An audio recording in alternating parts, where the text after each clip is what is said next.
Okay, hi, hello. It is 11:46 and I have just finished editing and putting up the vlog for day one.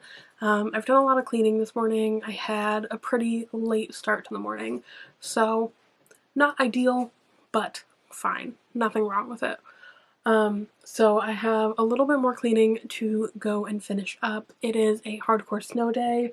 We're supposed to be getting like 20 inches of snow, give or take. So basically I just want to finish some cleaning tasks and then I'm going to just sit down and read. I'm hoping to get through The Spirit Bares Its Teeth by Andrew Joseph White.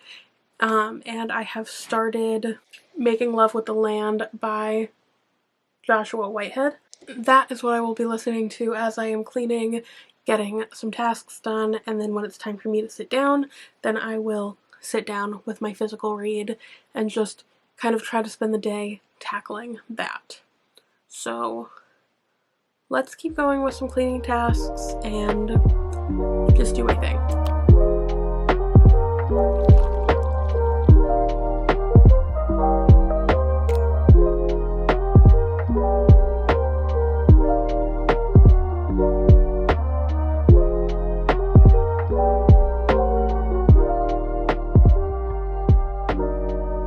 Okay, hi, hello.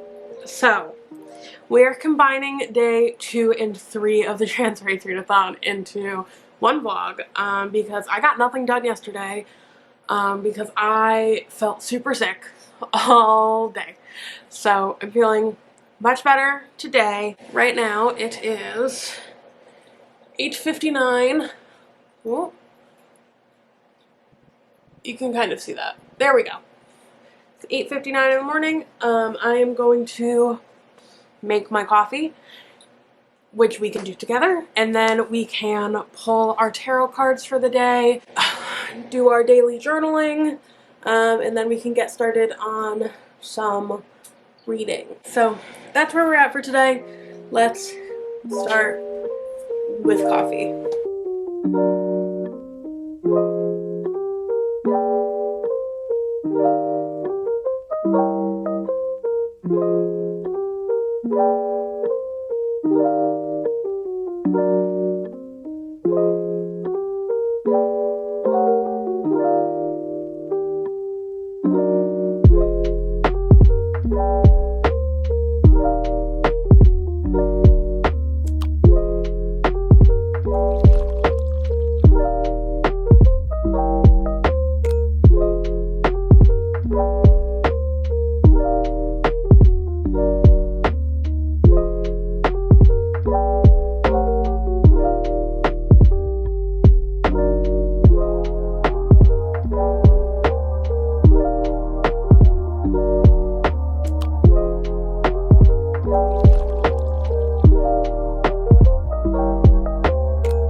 So this is absolutely not a tarot witchcraft scenario because I usually like to keep my practice to myself. So I don't normally like to put that out into the world, but I'm just getting started with tarot, and I am pretty happy with today's spread. So I'm basically just doing daily spreads at this point because I don't feel emotionally prepared enough to do any more.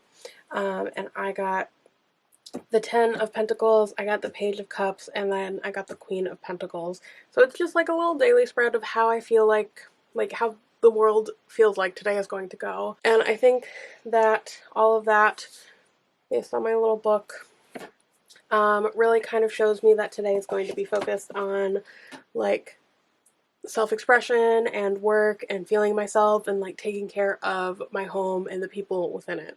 So that sounds good. It sounds like I do be vibing, because I do be vibing right now a little bit. The world is falling apart around me, but you know what? My house, we do be vibing.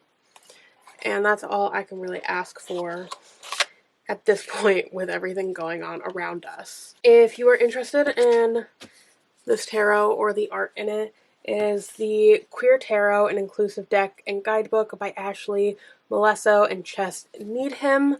I got it at a small local witchy shop in Mystic, Connecticut, and I really love it. My mom gifted it to me, so it's very important to me.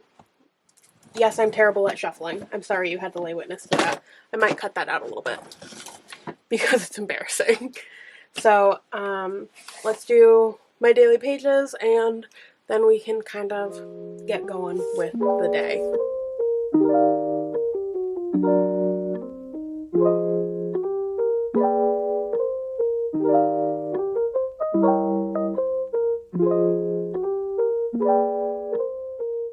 Hi, hello. So we are in my bedroom right now, which I don't really ever film in here, but this is where my altar space is, and this is where I like to be sometimes. So I did all the things that I need to do for the morning, and I read for an hour. So I am 140 pages in to The Spirit Bares Its Teeth by Andrew Joseph White. And this is not going in the direction that I thought it was going to be going, but oh boy, do I love some tea for tea. Love tea for tea. I'm so excited that this is a part of the story. It's autistic, it's Victorian, it's trans, it's tea for tea, it's everything.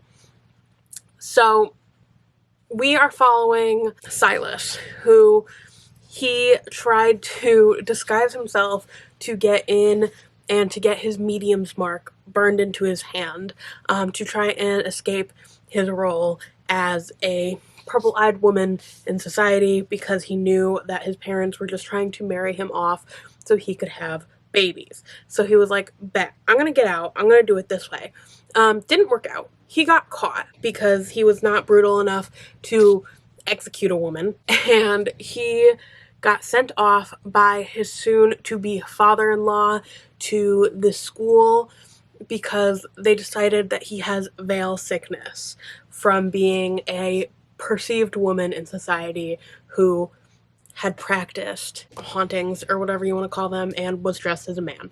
So they decided that he has veil sickness. They sent him off, and while he was meeting with his soon-to-be, well, his fiance, she, who is seen as her father, the Lord Luxembourg's son, her name is actually Daphne, and they got some, like, haunting chips or whatever you want to call them, thrown at them that just screamed, "Help us." So now it is a haunted mystery, and I am loving every second of this. I was totally right. I've read Hell Follows With Us by Andrew Joseph White, and I was totally right in saying that I enjoyed that book, but it was not the one for me, because it definitely was not.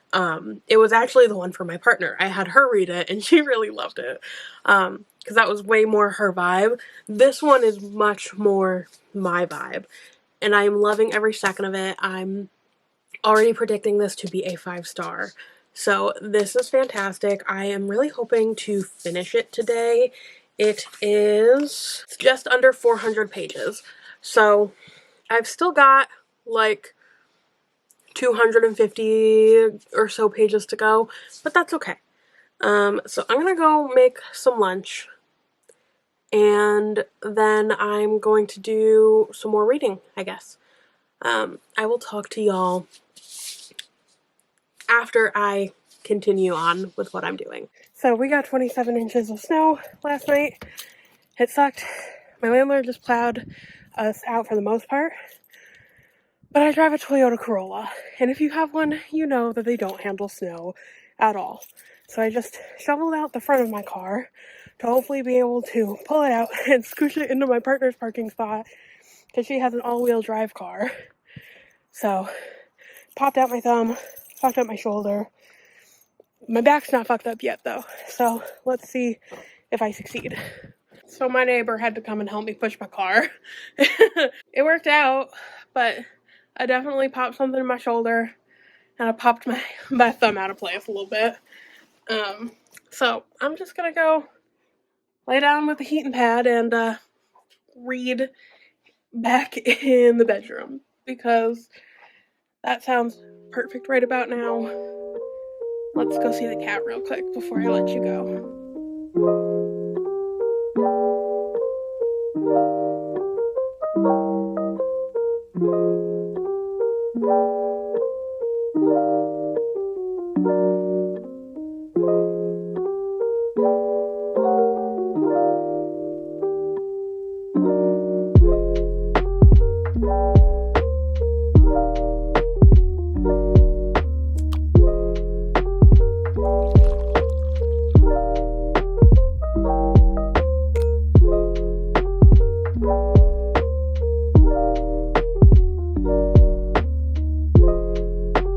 Okay, hi, hello. So it is 10:23 p.m. right now, and I just finished The Spirit Bears Its Teeth by Andrew Joseph White.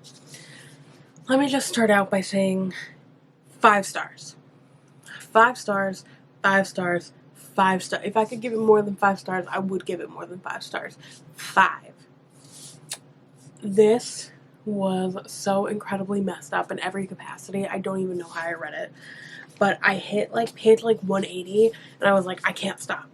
We're not stopping. We're just going to keep going. So this follows Silas, our trans boy main protagonist. He is able to see spirits because he has violet eyes, but the world sees him as a woman, and women are not allowed to do such things.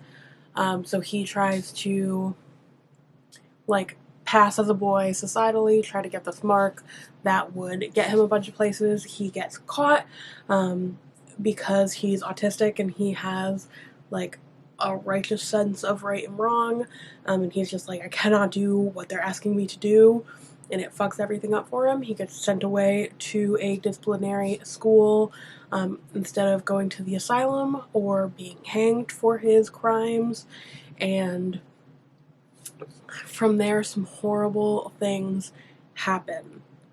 Horrible, horrible, horrible things happen, and he ends up having to solve some murders while also desperately trying to stay alive, and also desperately wanting to stay alive to be with his fiancée, who is a trans girl. Her name is Daphne. So this is YA horror, but let me just say something about Andrew Joseph White. Now that I've read 2 of his novels, I do not recommend his novels for people just starting out in horror or beginners in horror in general. I think that he, despite being YA, you hear YA and you're like, oh, it's not going to be that bad. It's that bad.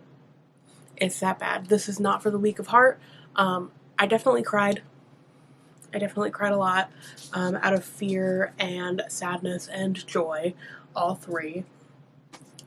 And this was just horribly brutal to get through. I don't even understand where this story came from in his mind. So this is not for beginners to horror. I would say this is someone who feels fairly comfortable in the horror genre. Don't let the YA age range make you feel too comfortable, because you're not going to feel comfortable reading this. There are a lot of trigger warnings to be had, so be very, very careful. So there is a letter from the author in the beginning of the book that tells you a couple of the trigger warnings. The Spirit Bears Its Teeth contains transphobia, ableism, graphic violence, essay, discussions of forced pregnancy and miscarriage, mentions of suicidal ideation, and extensive medical gore. So thank you for that trigger warning, because that I did read that before I started this book, and it did kind of put me in the correct mindset. And I am 1000% here for authors including trigger warnings at the beginning of their books. So beautiful on you, Andrew Joseph White. You're a beautiful human. You write beautiful stories that make me cry out of fear and anger and sadness and joy. And I was definitely right in thinking that this one was for me. And Hell Follows With Us was more for my partner. I'm going to make her read this one too. But this one was definitely for me. I know he has another book coming out at the end of this year that I will have to immediately pick up, because he's become an auto-buy author at this point. And now it just makes it even better that this is a signed copy. So I'm living my best life. This was amazing. I'm going to pick up Pet next by Akwaeke Emezi, because I need something short and something a smidge lighter. Like, I don't feel the need to crawl to the Meet Cute Diary by Emery Lee yet, but I definitely need something that's just a hint lighter. So I'm not quite ready to go into Queen of the Conquered. So we're gonna go to Pet next. I just finished cleaning up the kitchen. I made my lunch for tomorrow. I picked out an outfit for tomorrow. So I am going to call this it for tonight, so I can start editing. So, yesterday turned out to be a little bit of a flop because I wasn't feeling so great, but today turned out to be absolutely fantastic. I hope that everyone is having a great Trans Rights Readathon so far. I know that I am. We are officially 2 books in out of 11. Like 2 books finished out of 11, which is pretty solid so far. I know it's day 3, and I know that I should be further along, but I will pop through some audiobooks while I'm at work tomorrow, so that will help. So I will see y'all tomorrow for more. Bye.